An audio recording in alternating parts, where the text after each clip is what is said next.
সুখী থাকা বলতে আপনারা কি বুঝেন? আমি বুঝি গরম ভাত সাথে লইট্টা শুটকি দিয়ে আলু বেগুনের মাখা মাখা দিয়ে 1 প্লেট ভাত খাওয়া। 1 প্লেট কেন, 2 প্লেটও খেতে পারবেন।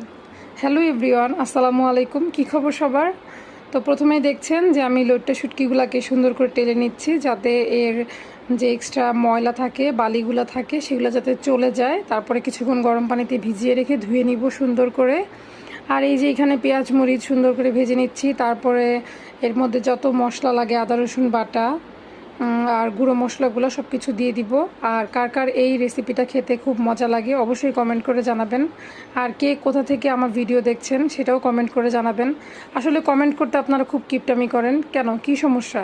ভিডিও তো দেখেন সবাই, কিন্তু কমেন্ট করতে গেলে আপনাদের ইগো হার্ট হয় নাকি আপনাদের মানে রুচিতে আসে না? আসলে কন্টেন্ট ক্রিয়েটর আপনারা যারা ভিডিও বানান, একে অপরকে যদি সাহায্য সহযোগিতা না করেন, আপনাদের ভিডিওর রিচও কিন্তু বাড়বে না। তাই আমি আশা করব যে সবাই সবাইকে সাহায্য করব এবং সবাই সবার ভিডিওতে কমেন্ট করব।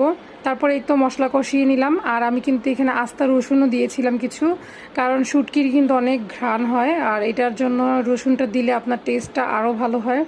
তারপরে সুন্দর করে কষিয়ে কষিয়ে কষিয়ে অনেকক্ষণ কষাতে হবে, না কষালে কিন্তু ভালো হবে না, মাখা মাখা হবে না।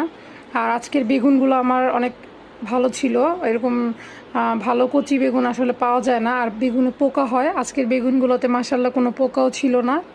তারপরে এই তো সুন্দর করে কষাতে কষাতে একটু কাঁচামরিচও দিয়ে নিয়েছিলাম। তারপরে হালকা একটু পানি দিয়ে যখন আর কি মাখা মাখা হয়ে আসবে, বাস হয়ে গেল আমার লইট্টা শুটকি দিয়ে, বেগুন দিয়ে, আলু দিয়ে।